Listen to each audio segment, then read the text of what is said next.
Welcome to A Community Response. Thank you for joining us this evening. My name is Jensen. I'm the Interim Director here at Sierra Nevada Community Television. My co-host tonight is Joseph Galata. Welcome, Joseph. Thank you, Chris. For those who know me intimately, they know that I am a hyperactive adult and have a great deal of difficulty sitting still for long periods of time. So therefore, it's quite fun to fly with me outside of Reno across this country or around the world. So I sort of have developed this pattern to make flying a little bit more enjoyable for me. When I'm leaving Reno, flying to London or New York, I tend to talk about where I'm going with the different passengers that I'm flying with. Coming home is a different story. I usually find myself on a plane with people that are coming to Reno for some specific recreational activities, and they tend to think that Nevada and Reno are here only for perhaps just some fun-filled excursions. So I entertain myself by trying to tell people about the history of Reno, telling people about the history of Nevada. And one aspect that perhaps people may not know quite as intimately or in depth as they should is women's history. And so as you will see here today, I am surrounded by 5 women of Nevada who I would consider to be experts in the field of women's history. They all live here, they all study women's history, and they are all very involved in a very unique project here called the Women's History Project. So I'm going to ask these esteemed women to introduce themselves and to share with us their affiliation with this unique project called the Women's History Project. We'll go over to here to my compatriot who is dressed in purple as I have, and I trust me, we did not call each other to say what are we each going to wear today. Thank you, Joseph. I'm Kathleen Clemence, and I'm currently the treasurer of the Nevada Women's History Project. But I became involved because I was new to Nevada. I just moved here in March of 1995, having retired from the United States Air Force as an aircraft maintenance officer, having served for 20 years. So after we had selected Nevada as our retirement location, I needed to start finding out about Nevada. And being female and always having studied women's issues over the years, the Nevada Women's History Project was perfect for me. It gave me the opportunity to meet some absolutely fabulous women from Nevada, to get involved in an organization that has much to offer, learning for all ages, from young to old. And I think it's important not only just for women, for men and women. And let us emphasize that when you retired from the military, you retired in the rank of? Lieutenant Colonel. Lieutenant Colonel. Mm-hmm. Nice. I did pretty well. Yes, yes, yes. And next to Chris is a good friend of mine who I admire very much. Thank you. I'm Kay Sanders, and I was drawn to Nevada Women's History Project probably because of the opportunities that it offered, and having been associated with Jean Ford over the years, and having taken her Nevada Women on the Frontier class in 1993, my interest was piqued by that class and the field trip we took. I took a class in Eureka on oral history methods, how to do oral history documentations, and this just seemed to be the perfect avenue for me to get involved in something that's dear to my heart as a native Nevadan. And I've always had the goal of doing research and researching my own family, and also Pershing and Humboldt counties. And as Kathleen said, there's wonderful people in this group, and the more you get involved, the more enthused you get. Right now, I'm the vice chair for the Northern Nevada region, and I'm co-chair with Jean for our conference that's coming up on March 2nd and 3rd. So it's a wonderful group, lots of opportunities, good networking, educational. I just can't say enough for this group. And at our last planning meeting for the March 2nd and 3rd Women's Conference, you told us a fascinating story, because we were talking about the flood and how the casinos closed, and you said in the 1960s, parts of Nevada went for a whole week without power.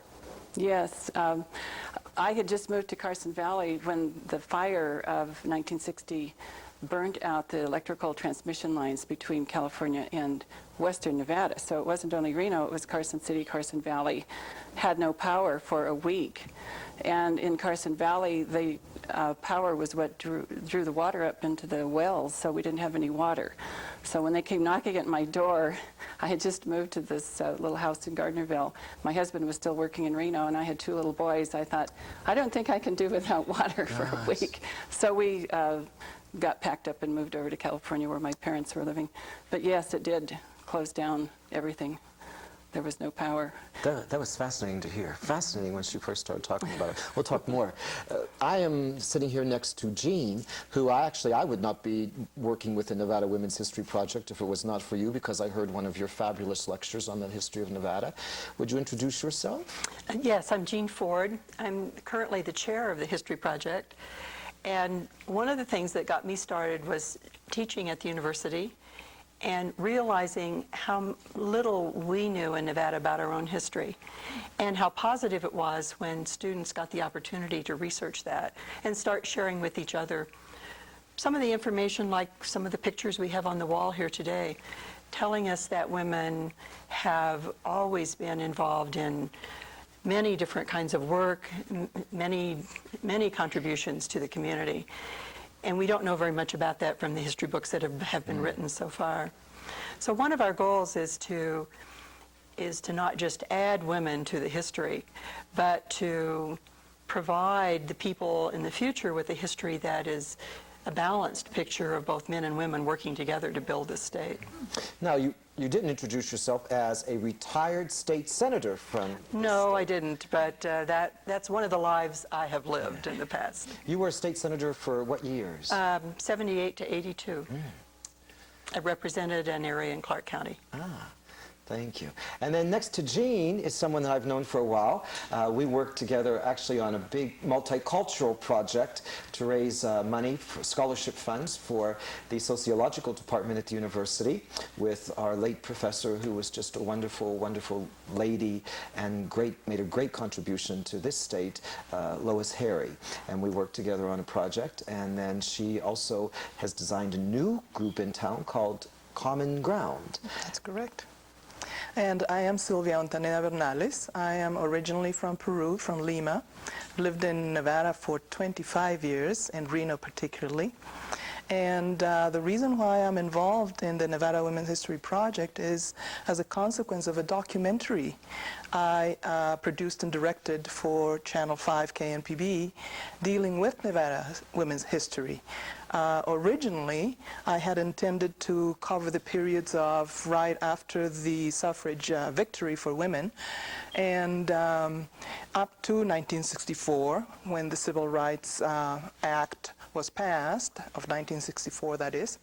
And when I went to do my research, there was very little in the archives or in the library about women's history during that period, so I could not draw on references and for the body of the work. Realizing that it would take many months, at the very least 6 months of original research, I had to switch the subject, not the topic, but, and so I decided to do the documentary with Jean Ford, who was a special consultant. She's the matriarch in the political scene in Nevada. Certainly she was one of the greatest assets to the documentary in many ways. And with her, we together decided it would be best to cover 1965 through 1982. And the reason for that being that we had many women already who had participated in the history of Nevada in the building of the state and were living, and so that original primary information could be gotten from them directly. And during that time is when Jean was also forming the Nevada Women's History Project, and it was very natural consequence that I should continue with her and into the organization. And I have been its chair for the newsletter committee. I have been in various committees within the organization. I think it's a wonderful organization. The other reason why for me it's important is because I have an 18-year-old daughter who is a native Nevadan. Coming from a different country, I understand the need for identity, the need for roots, the need to connect, to maintain your connections with your own culture and your own history of your people. And if there is anything that I would want to leave behind for her would be perhaps a little bit of my effort in formulating that discovery of who women are here in Nevada. And I will tell you honestly, because I've said it in private, so I'll say it publicly, I belong to a lot of organizations, and every organization, whether it's international, national, regional, or local, that I belong to produces a newsletter, and I have said it, and I will say it again, that the Nevada Women's History Project produces the best newsletter of any organization that I belong to. Excellent, excellent newsletter. And if so, therefore, if you would like to get a copy of the Women's Nevada History Project newsletter, Jean, could you give us the address? Yes, you can call us at 322-7754, or the address is at the YWCA, 1301 Valley Road, Reno 89512. Well, sitting next to me, of course, is Chris, who is our interim executive director here at SNCAT, and always my co-host and co-producer of Community Response. So she is a native woman of Nevada. So let us ask you to ask the first question of these illustrious women. Well, thank you. I mean, there's so much. I think this is wonderful. Now, how long has this organization been in operation? Is it? Actually, it evolved out of classes and research and projects that were already going. And one day in the spring of 1995, I began to realize my telephone was ringing at the university. Most of the questions were being asked about, how can I find out more about this person, or do you know someone who's researching that person, or when is the next time a group is going to meet and work on a drama? And I realized that it had become a clearinghouse for information, and that perhaps we needed to go one step further and create an organization to let people know that we wanted to take the initiative in this area. That same spring, we wrote a drama about the history of suffrage. It was the 75th anniversary throughout the country, although the women in Nevada had gotten the right to vote some years before that. And we put the drama on at the legislature with 15 different people, only 4 of whom I think had ever been on a stage before, 2 of whom were in the legislature and came out to perform as characters in Nevada history. And we had such a wonderful response that, again, we said we could do more of this if we were organized. So I would say the spring of '95, projects began to happen. By the fall of '95, we had a retreat and elected officers and told everyone in the state, let's get together and do something. No, it should be known, Kay, I will assume you will address this. You don't have to be a woman to belong to Women's History Project. That's a good point. I mean, I belong to it. I pay my membership dues. You know, I want to set this record straight. You know, we do have men who are members. Yes, we do. We have quite a few of them, and we certainly encourage men to join, because they too are interested in doing research about Nevada women, and we have a lot of talent amongst our male members of this state, and even those who maybe don't live right here in this area. No, we do want to encourage men to join. We hope that men will come to our conference, and we're very happy to have the male members that we do have. In fact, we just did get a new member about 2 or 3 weeks ago from the University of Nevada faculty, a male. So is the history, it was interesting, Sylvia, that you went back to find history and you couldn't find any. Is the organization like finding it? I gather you all get together and share different stories so that history is being relived and put out in print or documented? What we are doing is actually encouraging researchers and encouraging the inclusion of women's history in the educational curricula of the state. Now, the body of history about women isn't as extensive as we would like it to be. There are snippets here and there, but I think that what the Nevada Women's History Project is, like Jean just used the word, it's a clearinghouse for thoughtful people who are really, truly concerned about the unfortunate state of the body of women's history, because it is one thing to tell the story of the event. Another thing is to tell the history of the event. And to tell the history, you need to use method, and you need to have researchers. You need to have individuals who are not only interested and curious, but also who are willing to put the amount of time that it takes to develop a methodology, to delve into the story and glean out of that the history that you can generalize for all women in Nevada. It includes the story of minority women in Nevada. Chinese women, Japanese women, Native American women, certainly Latino women, African American women, and other ethnicities of which we sometimes do not mention. And those are who are the, for example, Mid-Eastern women who have contributed to the state, and at what point did their contribution start? So we were in San Francisco until actually early this morning, the producers and some of the crew here at SNCAT, because we were getting some footage for some upcoming shows, and we were also working on a special project for our educational programming. And one of the unique things was that we went to all of the different ethnic towns in San Francisco. I mean, I've been there so many times, and I know some of the really wonderful ethnic places, the Eastern European part of San Francisco. We went to the Russian part, and I took them all to the Russian bakeries and Russian places that a lot of people don't know exist. Went to the Russian Orthodox Sunday morning service till they kicked us out. But they kicked us out very wonderfully because we had a TV camera.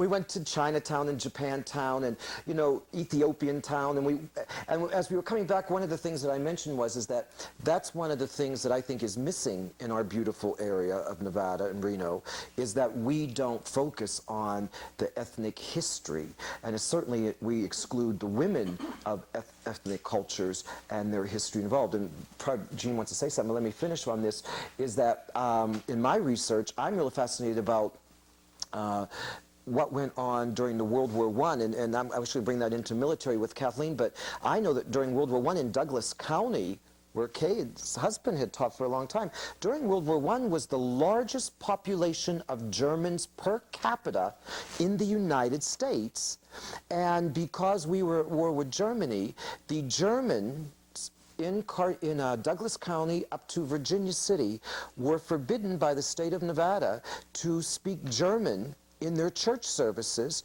or to speak German in schools, or to even speak German on the playgrounds. And I think that's so fascinating, but I think about what it must have been like for the women, the mothers of children who had to try to instruct their children how to have pride in their heritage of being German, and yet at the same time how to be loyal to their government and how to deal with the taunts. And, you know, I mean, this to me is history. This to me is what's missing here, and that's why I'm so excited about Women's Nevada History Project. I think this provides the opportunities for us to investigate this and discover this. Jean? Well, I was just going to say, so much of Nevada history is about ethnic groups coming to this state. Comstock, the Cornish miners came in droves and lived in blocks together. In the history of McGill and Ely, you had the Greeks on one street and the Serbs on the next street and the Slavs on another street. And there is much of ethnic history. And the role of women has not been as visible, because at that time it was still pretty much the idea that a woman's place was in the home. But we have been able to find primary source material. There are people still alive who can tell us about those days, and one of our goals is to highlight particularly the ethnic history that exists in the state. And that's in your what do they call it, a statement? Right. Your purpose. Our mission statement. Mission statement. Do you have a copy of it there? I do, and it's real important that from the very beginning we felt very strongly that we're talking about contributions of Nevada women of every race, class, and ethnic background. We haven't been able to do as much of that as we would like, but we're on our way, and it's going to happen. Kathleen, military. When Sylvia's talking about the story behind and the story around, personally, I hope this doesn't sound offensive, but this is just my opinion. When I hear about women in the military, I hear about how women sort of went to work in the factories during World War II, you know, put together a couple of things, swept the floors, worked in the factories, and then when the war was over, women went back to the kitchens. I mean, that's basically what I know of women in the military. Well, actually, women have served in the military since the Revolutionary War. Of course, in the early years, they usually had to disguise themselves as a man to get in and to be able to serve their country. World War I did have a number of women who served during World War I. World War II, it really started again, but after the war, many of the women who were in were just let go after the war. And of course, my experience doesn't start until the mid-70s, which is when women were really starting to come into the military in much greater numbers. It wasn't still the thing to do, surprisingly, even in 1974 when I first joined. Things have improved. Probably right now there's about 16% overall women in the military serving in every single position imaginable. So the opportunities are available for women in the military, and the thing that I liked about it after I did join was that in the military we didn't have to fight for equal pay and benefits. That was already a given. So we could work on people's attitudes. And it was, and it still is in many ways, it's still a very man's world in the military, but much of that has changed, fortunately, and thank goodness. But that's one of the reasons that I enjoyed being in the military is I had my equal pay, I had my equal benefits, and I was allowed to do my job. There were some people who tried to make it very difficult for me to do my job, but I was able to succeed, and I think over the years I was hopefully able to change many people's minds that they should judge an individual on the basis of their particular personality, or it's just that they're that individual, not on what kind of clothes they wear, the color of their skin, what their sex, their ethnic background, their religion is.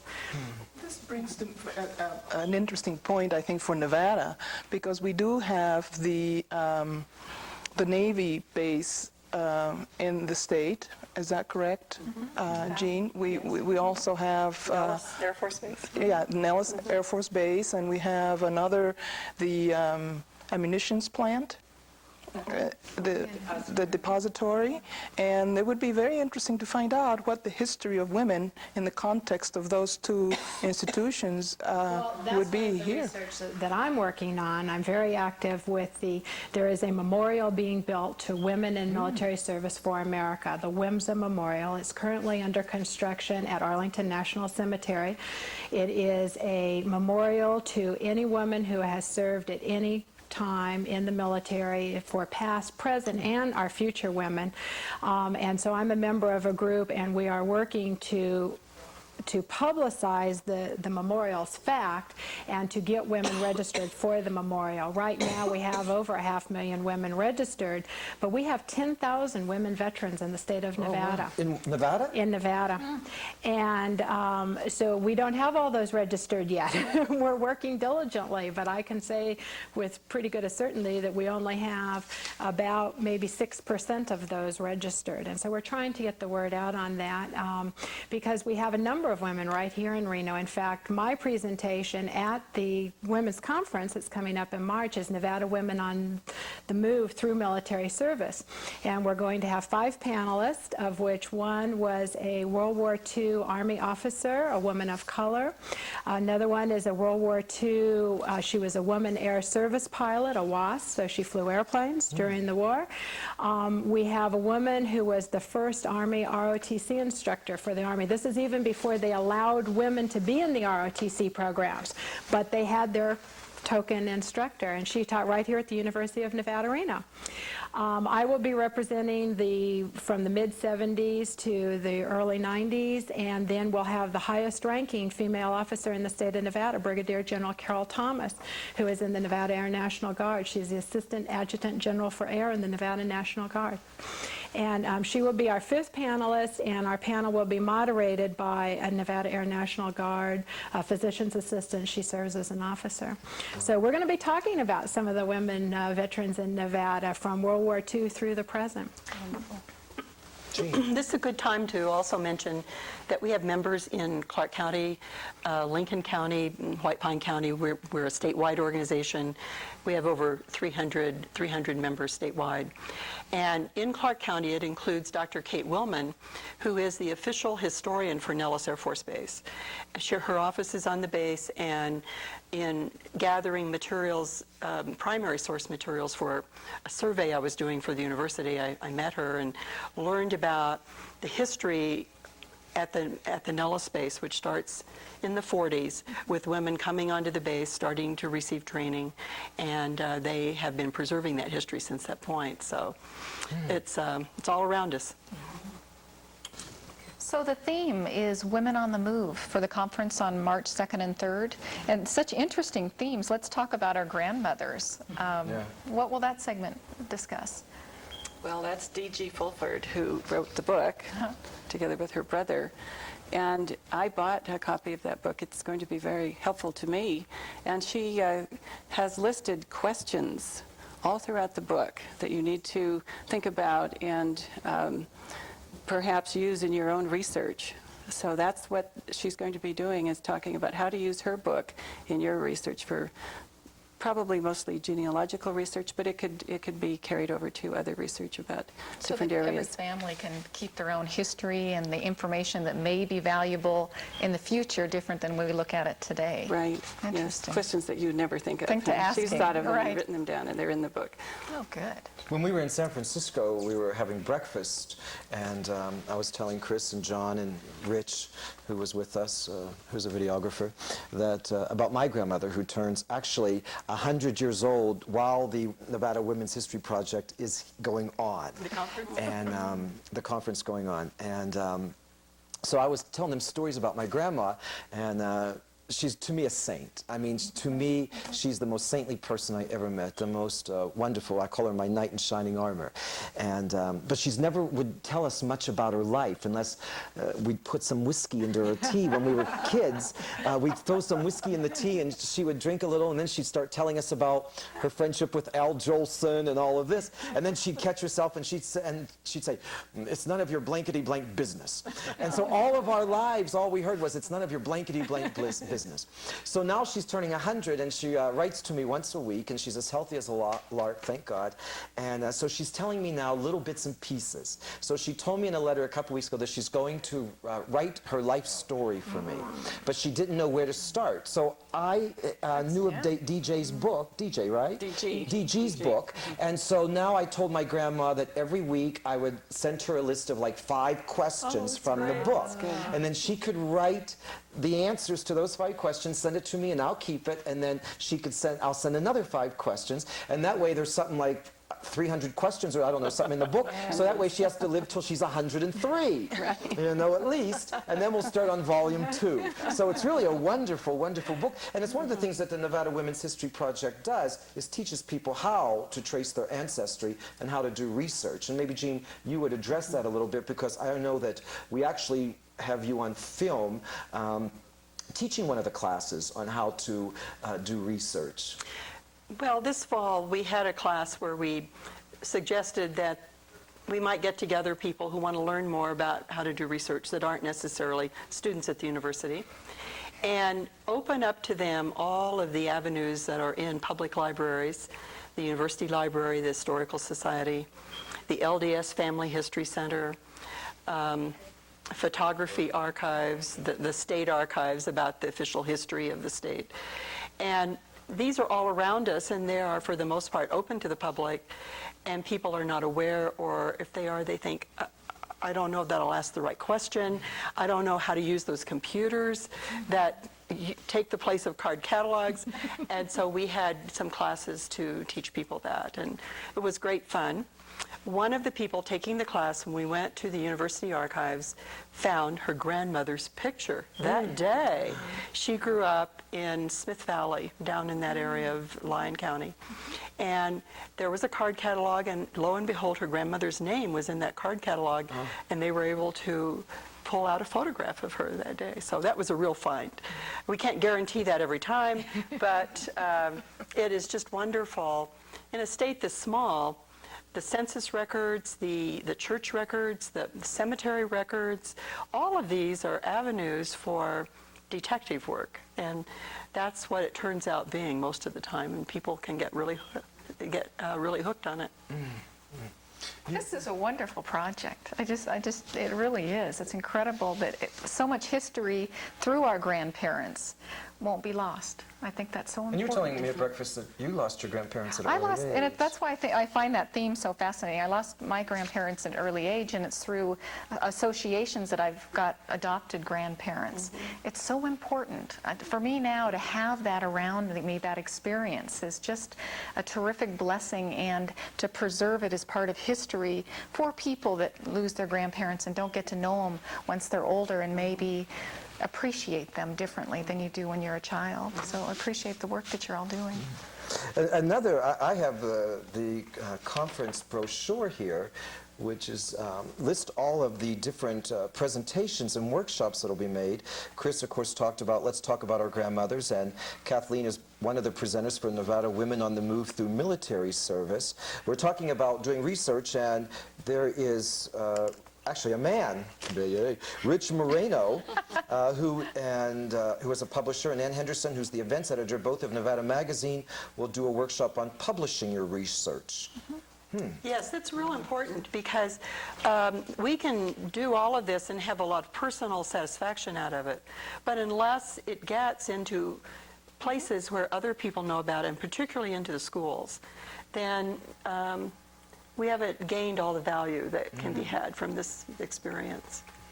So publishing in historic journals, publishing in Nevada Magazine, some people eventually publishing books, pamphlets, getting into the curriculum in the schools. We are working currently with the university to develop curriculum materials for a website that they have on the computers now as part of the Nevada School Network, where any teacher could pull down the beginnings of a biographical database that we're going to be putting on the web.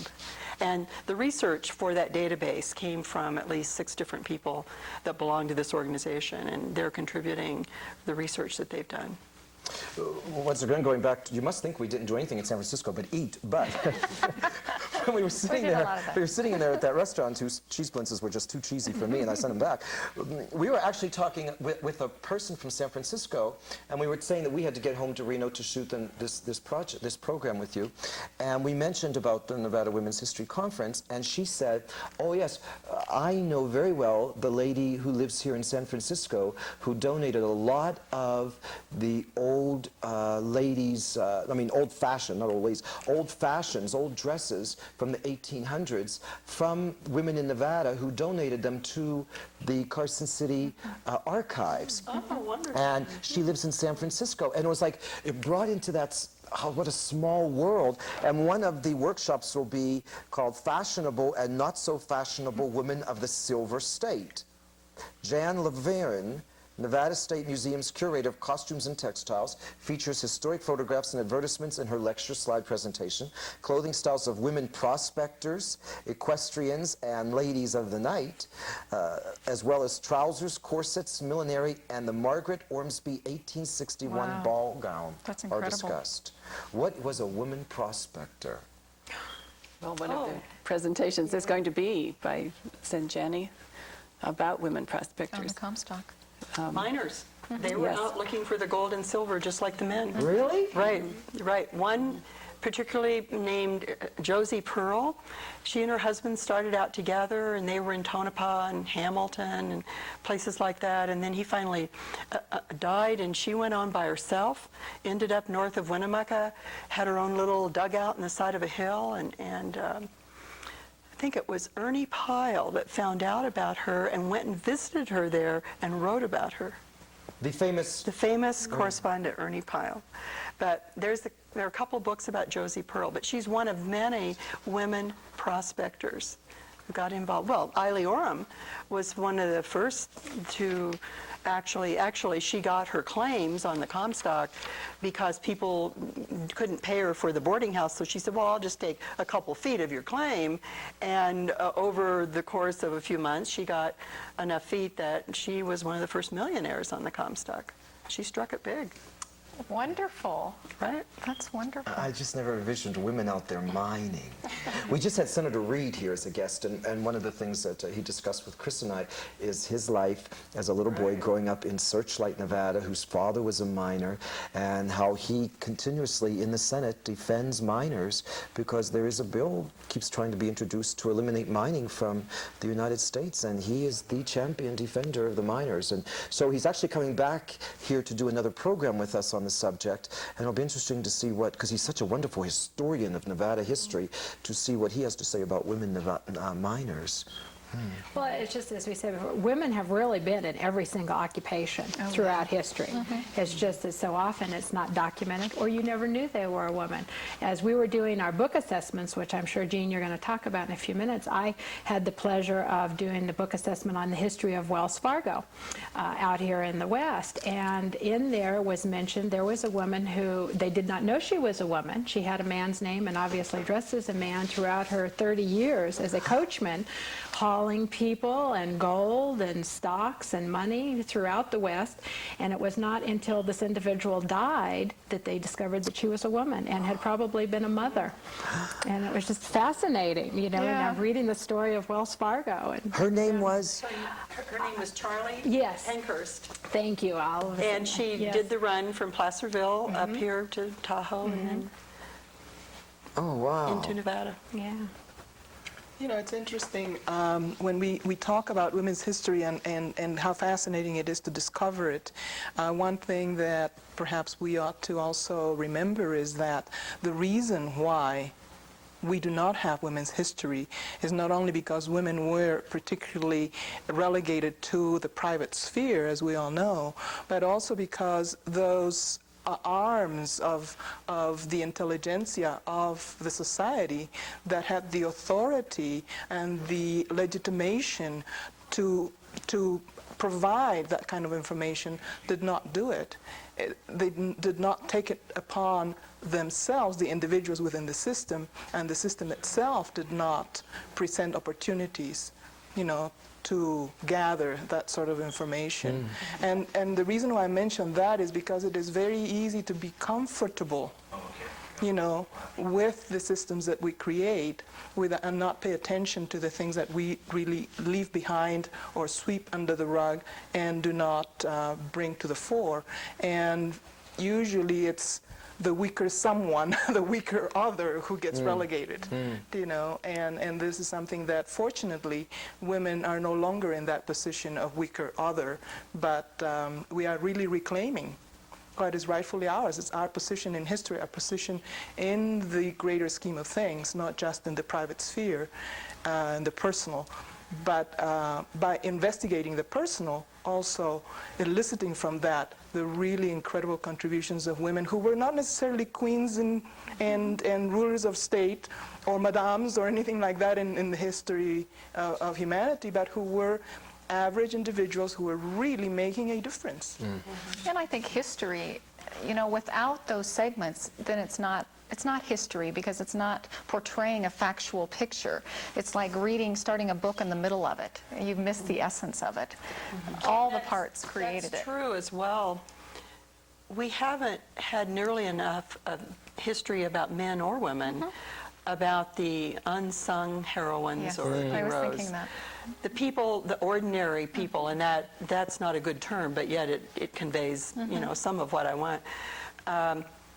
Somehow we got started on this idea that history were major benchmarks for war or catastrophes or economic swings in our country, and that was history. And it doesn't talk about the culture, it doesn't talk about community, it doesn't talk about the soul. And both men and women care about those things. And we need to be gathering from their own voices how they feel about those and recording it. That's history. That's what makes it come to life, I think. And speaking about the early miners, my great-grandparents were Cornish miners, and they came to Austin, Nevada, and were married there in 1878. And of course, the records weren't kept in those days very well, and there were many fires and records were burned. but an uncle of mine who's recently deceased was able to glean out their wedding record in Austin and the fact that they had taken a train into Reno and eventually had moved to Bodie, where my grandmother was born. So that's one area that is so fascinating to me, and I will be doing research in both of those areas, and especially the women who came later or who followed their mining husbands to Nevada. I Your think that's grandma yes, I think was that's born an in area. Bodie. Yes, and that's an area that isn't written about very much. What type of lives did they lead, and how did they get here? And I know it was quite a frontier and very rugged conditions. And so I agree that until you flesh this out and do the research and make it real, then history just doesn't come to life. These are things that our group is going to be doing, and I think it'll make our Nevada history so much more meaningful and interesting. Well, the documentary that I was so fortunate to have the opportunity to make showed me a side of Nevada women that I had no idea. I owed so much as a citizen of this state. I owed so much to these women. And mind you, I am, for all intents and purposes, a foreigner. I have an adopted daughter of this state, but I wasn't born here. And when I finished that documentary, I felt so awed by the contributions of these women. Just to name one that we did not mention, I mean, who hasn't taken their children to Lake Tahoe, to Sand Harbor? Well, we owe that beautiful spot in this state to a woman, and the women who helped her, and certainly the men then who, went in line with her concerns, and that was Maya Miller. Maya Miller is the one who fought steadily to have that beautiful natural spot for us, and we are totally unaware of it today, unless we bring it to someone's attention. The wilderness areas of the state, Marge Sill, and certainly other people along with her, but she was, 20 years, and she continues to be an advocate for the preservation of the wilderness of the state. Incredible contributions that I would not want them forgotten. I would not want them just to be in a book necessarily. I want really people to talk about those things, because that is what gives you perspective for the kind of society that you want to create today, and for the kind of society that you want to leave for your children.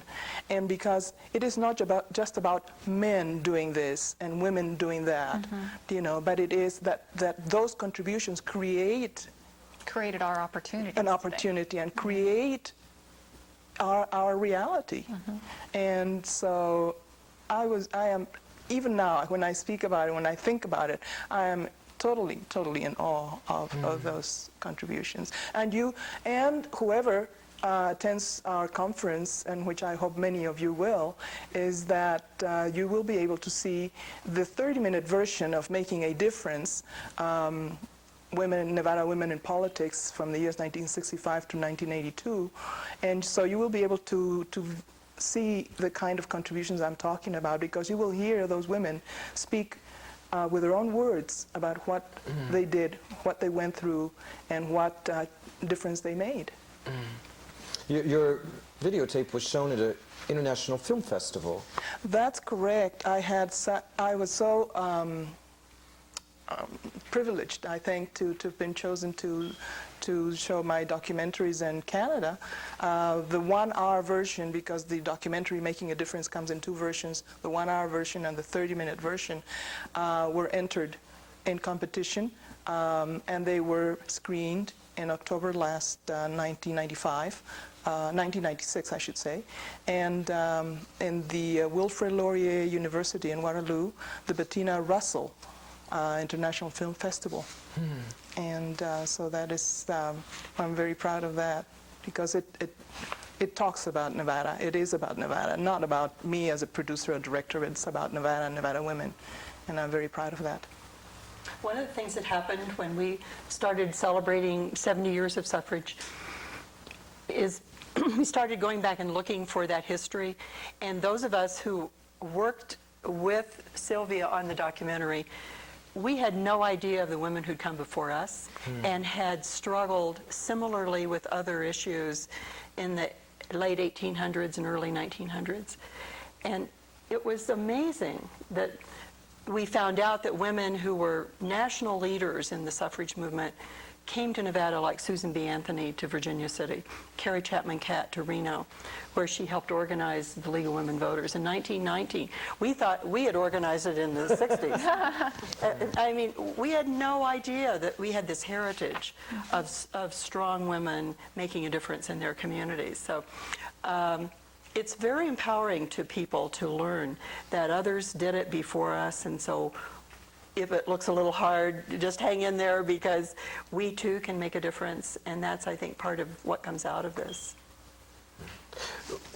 Go ahead, Kathleen. I was just going to say, my great-great-grandmother was a journalist in the late 1800s, and my undergraduate degree was in broadcast journalism. And to piggyback on what you were saying, that was always my inspiration. If my great-great-grandmother could be a journalist for the county paper back in Illinois in the 1870s, and to take a trip on the immigrant train from Illinois to San Francisco, spend 6 months in California, and then return solely to write about it for the paper, I too could be a journalist in the early 1970s. And so it's just finding that out about your family or somebody who has gone before you, and recognizing that they've done that so you too can do it. And when we talk about history, I think it's, for me, important to clarify that the Women's History Project just doesn't focus on what happened in the 1800s or the early 1900s, but actually is recording what's going on now too, because this is history. Right. And 5 years from now, 50 years from now, people will be looking into who's making a difference here. For instance, one of the presentations will be Making a Difference in Nevada Women in Politics, which is, you know, Sylvia's program. But when you think about the women involved in politics now in this state, they really are pioneers to a great degree. I mean, you have people like Sue Wagner and Frankie Sue Del Papa. Absolutely. Frankie Sue Del Papa started early when she was a university student. And she was already in politics within the university system. She was a regent, university regent. And then, of course, you know the rest of her history as a politician and as an attorney general. And Sue Wagner, incredible contributions. She was a contemporary of Jean, so Jean probably knows more and has more to say about her than I could probably say. And right now she's teaching at the university too, teaching women in leadership and bringing in these women who have become role models as to what you can do in the community. We had a very interesting project happen at our offices last week, and this is exactly the kind of thing we want to see happen with this organization. A member who happens to be an alumni of the university, she gathered another member together, and they invited as many women who were alumni of the university that they could find that were in college together during the war.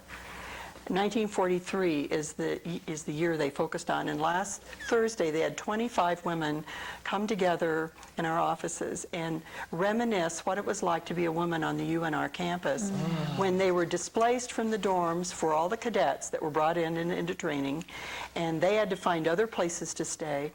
And they brought a copy of the Sagebrush, the campus newspaper, and it had a headline that said that they had to have a special session of the governing body of the college, of the university, in order to change the rules so they would allow a woman to become president of the student body.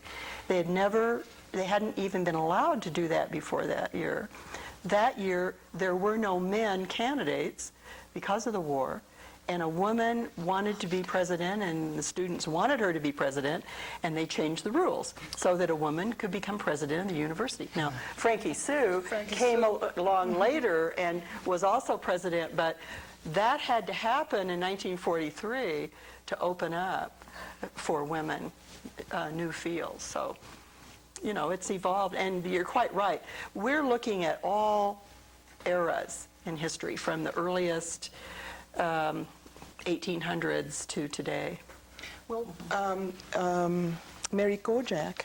Mary Kojak, she gave us the, what we call that, to remove the tax from food. Because she, right, the sales tax from food. And I mean, that is something that a lot of people do not know. The benefit, you know, you can buy food in this state and not pay sales tax. And we owe that to a woman, to Mary Kojak. Incredible contributions. And sadly enough, this state could have had a lot more contributions from that wonderful, I will say, stateswoman. But real loss upon her death. Yeah. And that's one thing we want to do in our conference is have every one of our members write down a personal history form, and then perhaps later have these published in a resource for our memberships, so that we'll know what the other members have done and are interested in doing, and a lot about the history of each one of the members. Before so we'll be Chris working on that. wraps this program up with asking you to provide some details, I have one question. My daughter said to me last night, some of the students in my class watched one of your shows, and one of my friends said, "Boy, your dad seems quite intelligent." So now I'm going to debunk that myth by asking you something that you both, Jean and Kay, talked about a few moments ago. What's a Cornish miner? I don't know what a Cornish is. Well, I've been there. It's part of England. It's the very southwestern part of England. It's Cornwall.